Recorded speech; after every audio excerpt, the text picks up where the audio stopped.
Hello বন্ধুরা, তোমরা সবাই কেমন আছো? আশা করি তোমরা সবাই ভালো আছো, আমরাও ভালো আছি। আজকে নতুন একটা ব্লগে তোমাদের সবাইকে স্বাগত।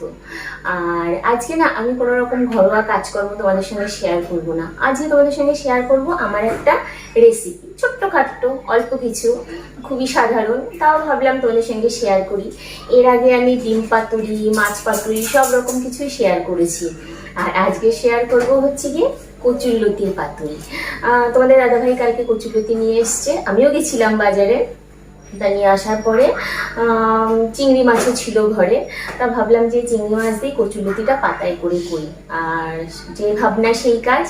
তা সব জোগাড় যন্ত্র করে নিয়েছি। এখানে দেখো কচুরলতিটাকে কেটে আবার ধুয়ে ধুয়ে নিয়েছি। আর এখানে হচ্ছে গিয়ে যে চিংড়ি মাছ ধুয়ে রেখে দিয়েছি।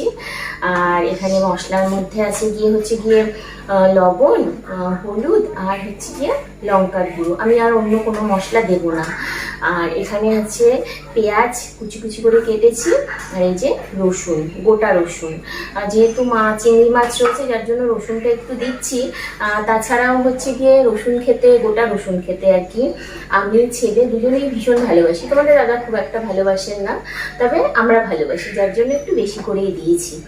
আর এটা করার সময় ছেলে বলছে, মামা একটুখানি ডিম দিয়ে দাও, ডিম না দিলে ভালো লাগে না, আমি খাবো ডিম। যার জন্য আবার 3টে ডিম সিদ্ধ করে এই দেখো হাফ হাফ করে কেটেও নিয়েছি, এটাও দিয়ে দেবো এর মধ্যেই আর কি। আর হচ্ছে গিয়ে সর্ষের তেল, যেটা ছাড়া পাতুরি একদমই জমে না। আর এখানে হচ্ছে গিয়ে একটা পাতা ধুয়ে হচ্ছে গিয়ে একটা থালার উপরে রেখে দিয়েছি। এবার এটার উপরেই আমি এগুলোকে সুন্দর করে সাজাবো। আর সাজিয়ে তারপরে এই যে ফ্রাই প্যানে তুলে দেবো, তুলে বসিয়ে দেবো হচ্ছে গিয়ে ইন্ডাকশানের উপরে। আমার যেহেতু গ্যাস নেই, তোমাদের আগেই বলেছি আমি ইন্ডাকশানেই করি, একদম মানে ধিমি আঁচে এটাকে রান্না করব। তাহলে আমি এটা কেমনভাবে করি তোমরা দেখতে থাকো, আশা করি ভালো লাগবে। আর তোমরাও কিন্তু এভাবে করে খেতে পারো, ভালো লাগবে। একবার করে দেখো না, যদি খারাপ লাগে আর কোনোদিনও করো না, এটাই। তাহলে তোমরা ভিডিওটা স্কিপ না করে পুরোটা দেখো। জানো তো বন্ধুরা, পাতুরি করার জন্য সবথেকে প্রয়োজনীয় জিনিস হচ্ছে সর্ষের তেল। সর্ষের তেল ছাড়া পাতুরিটা একদমই জমে না। সে তুমি যার পাতুরিই করো না কেন, ডিম বলো, মাছ বলো, যে আলু বলো, যে কোনো পাতুরিই বলো না কেন। তা আমি সেই সর্ষের তেল নিয়ে আর সব রকম উপকরণ নিয়ে বসে পড়েছি পাতুরিটাকে ম্যারিনেট করার জন্য। আর দেখো পেঁয়াজ রসুনটা দিয়ে দিয়েছি। আর পেঁয়াজগুলো না আজকে একটু মানে বড় বড় কাটা হয়ে গেছিলো, যার জন্য হাত দিয়ে যতটা সম্ভব ভেঙে দেওয়ার চেষ্টা করলাম। তারপর দিয়ে দিলাম যথেষ্ট পরিমাণে তেল। তেল যতটা মানে দেওয়া হবে, আর পাতুরিটা যখন শেষ পর্যায়ে যাবে মানে টানতে শুরু করবে, তখন তেল ছেড়ে আসলে না দারুণ লাগে টেস্টটা। তার এখানে হচ্ছে গিয়ে সব রকমের মশলা দিয়ে ভালো করে মেখে নিচ্ছি। আর মাখার সময় না দারুণ একটা গন্ধ বেরিয়েছিল জানো তো, কিন্তু গন্ধটা তো তোমাদের শোকাতে পারলাম না, কিন্তু আমার নাকে আসছিল, দারুণ লাগছিল গন্ধটা, যেন এক্ষুনি খেয়ে নেবো এরকম ব্যাপার। আর তার মধ্যে দিয়ে দিলাম চিংড়ি মাছটা, যেন ভালো করে মিশে যায়।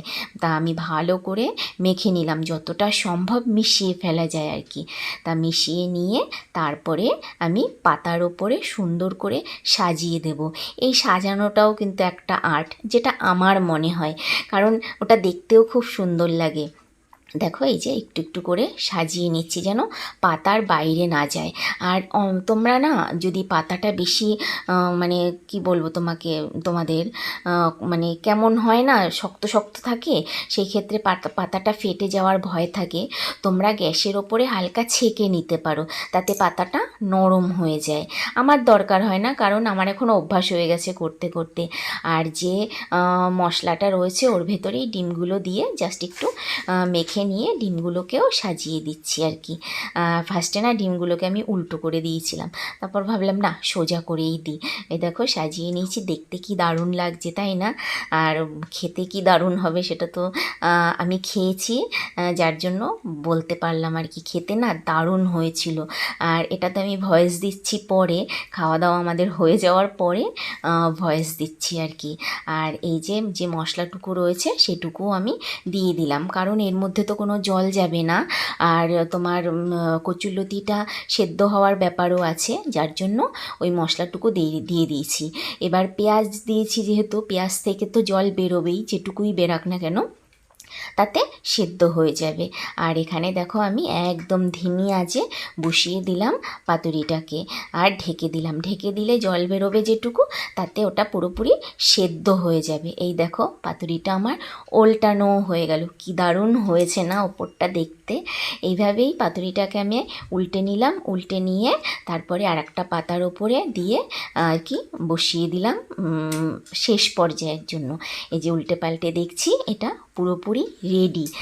খুবই সহজ পদ্ধতিতে পাতুরিটা করলাম। তোমাদের যাদের ভালো লাগে তোমরা একবার করে দেখো, আশা করি ভালো লাগবে। খেয়ে একবার বলো। বন্ধুরা, আমার কচুরলতির পাতুরি রান্না কমপ্লিট। দেখো লুকটা সুন্দর এসছে না? এবার খাবো, খেয়ে দেখবো কেমন হয়েছে। আমরা এর আগে অনেকবারই খেয়েছি, টেস্ট খুব ভালো হয়, তবে গন্ধটা খুব সুন্দর বেরোচ্ছে। তোমরা করে দেখো। তাহলে আজকের ব্লগটা এইটুকুই। তোমরা সবাই সুস্থ থেকো, ভালো থেকো। দেখা হচ্ছে নেক্সট ব্লগে। Bye bye.